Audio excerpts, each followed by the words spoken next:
জিলহজ মাসের ফজিলত ও আমল সম্পর্কে জানতে চাই। জিলহজ মাসটি হজের মাস, আবার সম্মানিত ৪ মাসের একটি মাস। জিলহজ মাসের প্রথম ১০টি দিন বিশেষ ফজিলতপূর্ণ এবং আমলের জন্য আদর্শ সময়।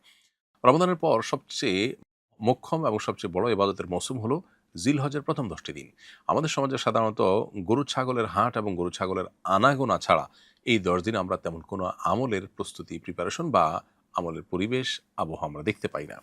অথচ সাহাবা একরাম জিলহজের প্রথম দশক আসলে বাজারে গিয়ে তারা উচ্চস্বরে তাকবীর পাঠ করতেন, আল্লাহু আকবার, আল্লাহু আকবার, লা ইলাহা ইল্লাল্লাহ, আল্লাহু আকবার, আল্লাহু আকবার, লিল্লাহিল হামদ। নবী আলাইহিস সালাম বলেছেন, মা মিন আইয়ামিন আল আমালুস সালিহ ফিহিন্না আহাব্বু ইলাল্লাহ মিন হাযিহিল আইয়াম। জিলহজের প্রথম দশকে ইবাদতের চাইতে অন্য কোনো সময়ের ইবাদত আল্লাহর কাছে বেশি প্রিয় নয়। এমনকি কোনো লোক যদি আল্লাহর রাহে জেহাদে যান, তিনি যদি যান মাল সবকিছু উৎসর্গ করে ফেলেন, তার কথা ভিন্ন। এছাড়া অন্য যে মানুষগুলো জিহাদে শামিল হয়েছেন তাদের চাইতেও, সেখানে সে আমল করার চাইতেও বা সে শামিল হওয়ার চাইতেও জিলহজের প্রথম দশকের আমল আল্লাহর কাছে বেশি প্রিয়। আল্লাহ রাব্বুল আলামিন কোরআন কারিমে আল ফজর ওয়াল লাইলিন আশ, ফজর এবং ১০টি রাতের শপথ করেছেন। এই শপথ দ্বারা কি বোঝানো উদ্দেশ্য, সেখানে আব্দুল ইবনে আব্বাস রাদিয়াল্লাহু তাআলা আনহু সহ বিশ্ববিখ্যাত যত মুফাসসির আছেন, সালাফ আছেন, তাদের বেশিরভাগের মন্তব্য হলো এর মাধ্যমে জিলহজের প্রথম ১০টি রাতকে বোঝানো হয়েছে। এজন্য জিলহজের প্রথম ১০টি দিন এবং রাতের তাৎপর্য অপরিসীম। এই দিনগুলোতে আমাদের প্রথমত বেশি বেশি নেক আমল করার চেষ্টা করা উচিত। কারণ বুখারীর হাদিস আমরা একটু আগে জানলাম যে এই দিনের আমল আল্লাহর কাছে সবচেয়ে প্রিয়। যেকোনো রুটিন আমল বা যেকোনো ভালো আমলগুলো পরিমাণে আমরা বাড়িয়ে দিব ইনশাআল্লাহ। গুনাহ থেকে বেঁচে থাকার চেষ্টা করব, এটা সময়ত ৪ মাসের রুটিন আমল। আর ফজিলতপূর্ণ সময়ে গুনাহ করা নিশ্চয়ই বেশি খারাপ। অতএব সে জায়গা থেকে গুনাহ থেকে বেঁচে থাকার চেষ্টা করব। তৃতীয়ত আমরা এই দিনগুলোতে বেশি বেশি আল্লাহর স্মরণ করব। কারণ আল্লাহ তাআলা কোরআনে বলেছেন, নির্দিষ্ট দিনগুলোতে তোমরা আল্লাহ তাআলার স্মরণ বেশি বেশি করো। এখানে নির্দিষ্ট দিন বলতে জিলহজের প্রথম দশক এবং অনেক উলামা ইকরামের মধ্যে আইয়ামে তাশরিকের দিনগুলোকে বোঝানো হয়েছে। এজন্য এই দিনগুলোতে আমরা বেশি বেশি আল্লাহর স্মরণ করব। সেই সাথে যাদের হজের সামর্থ্য আছে, তৌফিক আছে এবং হজ ফরজ হয়েছে তারা হজ করবেন। আর যাদের ফরজ হয়নি কিন্তু সামর্থ্য আছে তারা হজ করবেন।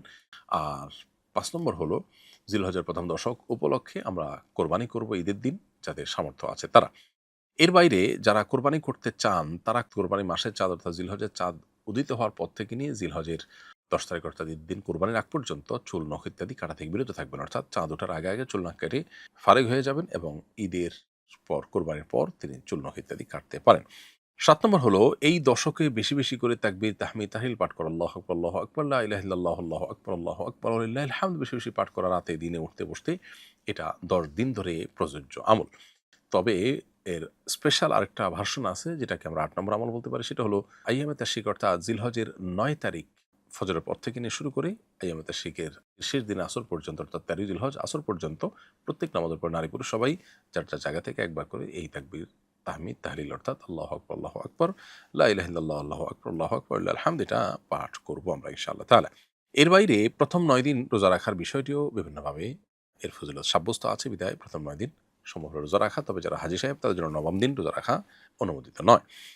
আর আরাফাত দিন বিশেষভাবে রোজা রাখা এটা হাজী সাহেব ছাড়া বাকি যারা আছেন তাদের জন্য বিশেষভাবে প্রযোজ্য। তো এই আমলগুলো মোটামুটি জিলহজের প্রথম দশককে ঘিরে আমাদের করণীয়।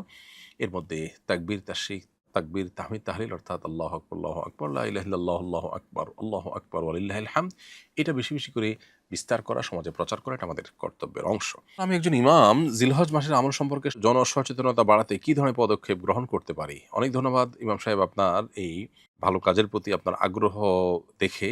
একজন ইমাম হিসাবে আমরা জিলহজ মাস উপলক্ষে জিলহজের প্রথম ১০ দিনকে বিশেষ করে ইবাদতের যে ১০ দিন আছে এই ১০ দিনকে ঘিরে আমরা অনেক কাজ করতে পারি। তার মধ্যে থেকে একটা কাজ হলো যে মসজিদে মানুষকে সাধারণ আলোচনার মাধ্যমে উদ্বুদ্ধ করা এবং হারিয়ে যাওয়া এই আমলটিকে পুনঃপ্রতিষ্ঠার জন্য নানাভাবে ক্যাম্পেইন করা।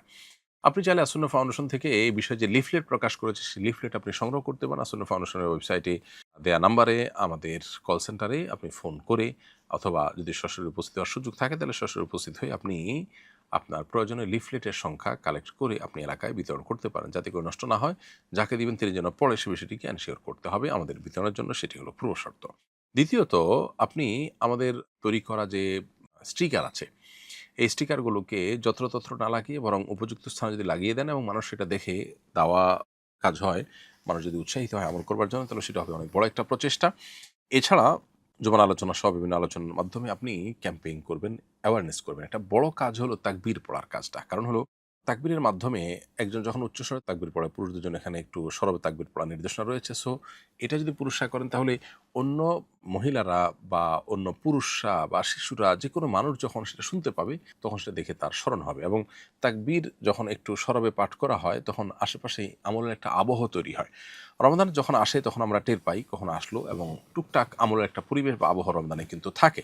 দুর্ভাগ্যজনক বাস্তবতা হলো যে জিলহজের প্রথম দশকের এত ফজিলত মর্যাদা কোরআন হাদিসে বর্ণিত হয়েছে, অথচ এই দশকে আমি যেটি বলছিলাম একটু আগে, যে গরু ছাগলের আনাগোনা ছাড়া তেমন কিছু আমরা দেখতে পাই না, আমলের কোনো পরিবেশ আমরা দেখি না। এজন্য একজন ইমাম হিসাবে আপনি উদ্যোগ নিয়ে একটু সরবে তাকবীর যেন মানুষ পাঠ করে সেটার জন্য নানাবিধ ব্যবস্থা গ্রহণ করতে পারেন। সাহাবা ইকরাম বাজারে গিয়ে একটু উচ্চস্বরে তাকবীর পড়তেন যাতে করে তাদের তাকবীর শুনে অন্যরাও তাকবীর পাঠ করে। অতএব আমরা মানুষকে স্মরণ করার উদ্দেশ্যে নানামুখী আয়োজন করতে পারি। আল্লাহ আমাদেরকে তৌফিক দান করুন।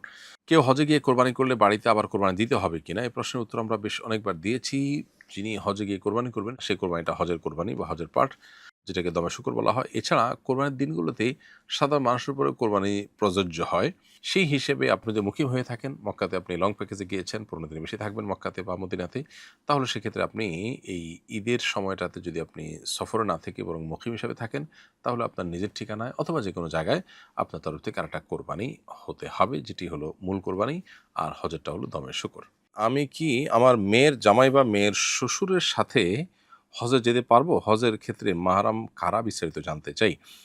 দেখুন, যাদের সাথে আপনার দেখা দেওয়া জায়েজ এবং বিবাহ বন্ধনে আবদ্ধ হওয়া জায়েজ নয়, তারাই আপনার মাহরাম। যেমন আপনার বাবা, আপনার ছেলে, আপনার ভাই, এরা আপনার মাহরাম, আপনার চাচা। তো যারা আপনার মাহরাম তাদের সাথে আপনি হজে যেতে পারেন। আপনার মেয়ের জামাই, সে আপনার মাহরাম, তার সাথে দেখা দেওয়া আপনার জায়েজ, এবং মাহরাম হওয়ার কারণে তার সাথে আপনি হজে যেতে পারবেন। কিন্তু আপনার মেয়ের শ্বশুর অর্থাৎ আপনার বেহাই, তিনি আপনার মাহরাম নন, এবং সেজন্য তার সাথে আপনার দেখা দেওয়া জায়েজ নয়, এবং তার সাথে আপনার হজে যাবারও সুযোগ নেই। অর্থাৎ মাহরাম হিসাবে আপনি তাকে সাথে নিয়ে হজে যেতে পারেন না। তবে আপনার অন্য মাহরামের সাথে তিনি গেলেন সেটা ভিন্ন বিষয়। অর্থাৎ জামাইয়ের সাথে আছেন, সাথে জামাইয়ের বাবা আছে, সেটা ভিন্ন বিষয়। জামাই আপনার মাহরাম হিসাবে কাউন্ট হবে এবং তার সাথে আপনি হজ বা ওমরাহ বা সফর করতে পারবেন। তো এবার আমার চাচা হজে গেছেন, যাওয়ার সময় তিনি সবার কাছে দোয়া চেয়েছেন যেন হজ পালন অবস্থায় তিনি মৃত্যুবরণ করেন। মৃত্যুর জন্য এভাবে দোয়া চাওয়া কি সঠিক? আর হজ পালনরত অবস্থায় কেউ মৃত্যুবরণ করলে তার জন্য বিশেষ কোনো ফজিলত আছে কিনা? এক ব্যক্তি নবী করিম সাল্লাল্লাহু আলাইহি সাল্লামের সময়ে আরাফাতে তিনি শাহাদাত বরণ করেছেন। নবী করিম সাল্লাল্লাহু আলাইহি সাল্লাম বলেছেন যে এহরামে তিনি হজের মৃত্যু হয়েছে, এই এহরাম নিয়ে তিনি কিয়ামতের ময়দানে উঠবেন, তার মুখ ঢাকতে তিনি নিষেধ করেছিলেন। এহরামরত ব্যক্তির যেহেতু মুখ ঢাকতে হয় না। এখান থেকে হজরত অবস্থায় মৃত্যুবরণ করলে তার ফজিলত স্পষ্ট বোঝা যায় যে এর মাধ্যমে আল্লাহ তাআলার কাছে তিনি বিশেষ সওয়াব এবং রিওয়ার্ড পাবেন। এটি ভিন্ন বিষয়। তবে হজ করতে যাচ্ছি আমি, যেন আমার হজেই মৃত্যু হয়, এই হজে যেন আমি মারা যাই, এরকমটি চাওয়া জায়েজ নয়। কারণ এটা মৃত্যু কামনা করার শামিল। বিধায় আমার এইবারই যেন মৃত্যু হয়ে যায় এরকমটি দোয়া করা উচিত না। তবে হ্যাঁ, আল্লাহ আমি নেক আমল করতে, করতে হজে সিজদারত অবস্থায় যেন আমার মৃত্যু হয়, এরকম জেনারেল দোয়া করা যেতে পারে। কারণ যে ব্যক্তি হজরত অবস্থায় মারা যাবে সে তালবিয়া পাঠ করতে, করতে কিয়ামতের ময়দানে আল্লাহর সামনে উঠবেন। আসুন্নাহ ফাউন্ডেশন, উম্মার স্বার্থে সুন্নাহর সাথে।